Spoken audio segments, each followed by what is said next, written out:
ویسے تو اللہ تبارک و تعالیٰ نے اس رمضان کے اندر بنیادی طور پر 2 عبادتیں ہیں ایسی جو اور دنوں میں فرض نہیں تھیں یا سنت نہیں تھی، اس زمانے میں ہے۔ ایک روزہ عام دنوں میں فرض نہیں تھا، مہینے کے اندر فرض کر دیا۔ اسی طرح تراویح عام دنوں میں نہیں تھی، اس میں پڑھنا سنت مؤکدہ قرار دے دیا گیا کہ سنت مؤکدہ ہے کہ تراویح پڑھو۔ بظاہر تو یہ 2 چیزیں ہیں، لیکن اصل مقصود یہ ہے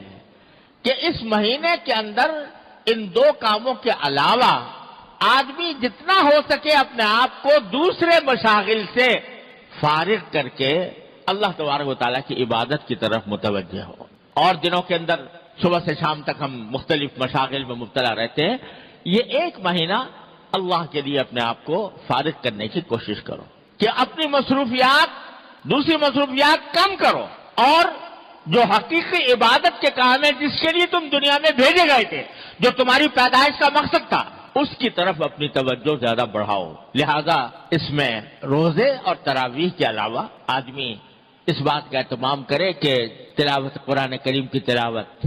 عام دنوں کے اندر اتنے کرنے کا موقع نہیں ملتا، جتنا ہو سکے قرآن کریم کی تلاوت زیادہ سے زیادہ کی جائے۔ یہ نبی کریم صلی اللہ علیہ وسلم کی سنت بھی ہے، اور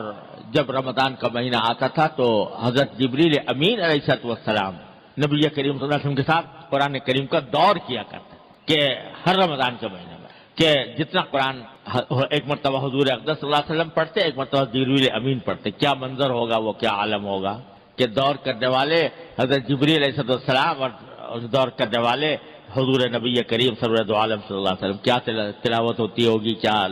اس کا منظر ہوگا اور کیا اس کی روحانیت ہوگی۔ ہر سال یہ ہوتا، اور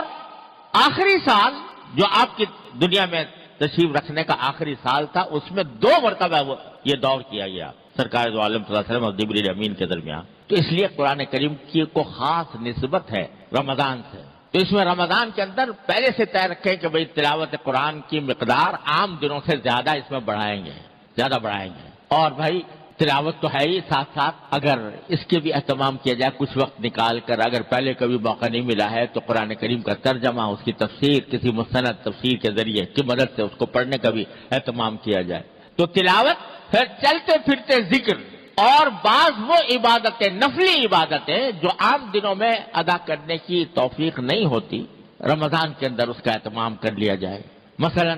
آخر شب میں تہجد پڑھنے کا عام دنوں میں اگر موقع نہیں ملتا، یہ توفیق نہیں ہوتی، تو سحری کے لیے تو انسان اٹھتا ہی ہے، اس سے کچھ پہلے اٹھ جائے اور کچھ رکعتیں تہجد کی پڑھ لے، 8 رکعتیں،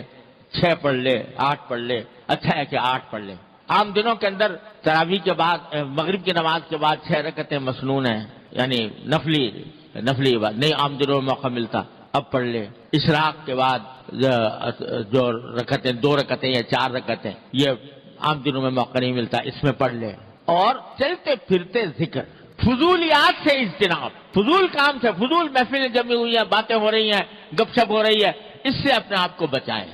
اور زیادہ سے زیادہ وقت اللہ تبارک و تعالیٰ کے ذکر میں، اللہ تعالیٰ کی یاد میں، اللہ تعالیٰ کی عبادت میں گزارنے کی کوشش کریں۔ اور بھائی گناہوں سے اجتناب، اس بات کا اہتمام کر لیں کہ بس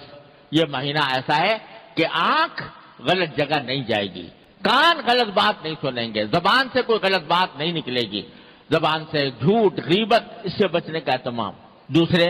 حدیث میں رسول کریم صلی اللہ علیہ وسلم نے فرمایا کہ یہ مہینہ مواسات کا مہینہ ہے، یعنی کہ غمخواری کا مہینہ، ایک دوسرے کی ہمدردی کا مہینہ ہے،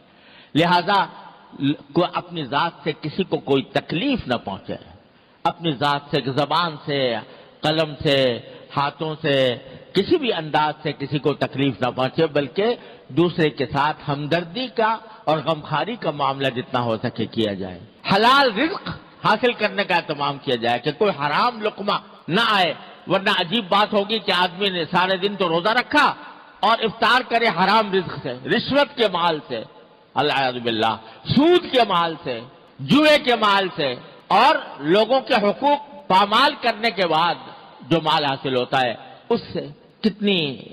شرم کی بات ہوگی کہ روزہ رکھا اللہ کے لیے اور افطار کیا حرام رزق سے۔ ان تمام چیزوں کا اہتمام کر کے مہینہ گزارا جائے گا تو انشاءاللہ اس مہینے کا جو اصل مقصد ہے کہ انسان کی روح کو تقویت ملے، وہ انشاءاللہ حاصل ہوگا، اور اس کے بارے میں رسول کریم صلی اللہ علیہ وسلم سے ایک حدیث بھی مروی ہے کہ آپ نے فرمایا کہ من سلم لہ رمضان سلمت لہ السنہ، جس کا رمضان سلامتی سے گزر جائے، سلامتی سے گزرنے کا معنی ہے کہ اطاعت میں گزرے اور گناہوں سے بچ کر گزرے، تو سلمت لہ السنہ، انشاءاللہ اس کا سارا سال بھی سلامتی کے ساتھ گزرے گا۔ یہ رسول کریم صلی اللہ علیہ وسلم کی ایک حدیث میں یہ بات مروی ہے۔ لہذا پہلے سے استقبال رمضان کا وہ یہ ہے کہ ہم اس کے لیے اپنے آپ کو تیار کریں۔ اللہ تبارک و تعالیٰ اپنے فضل و کرم سے، اپنی رحمت سے ہم سب کو اس تیاری کی توفیق عطا فرمائے۔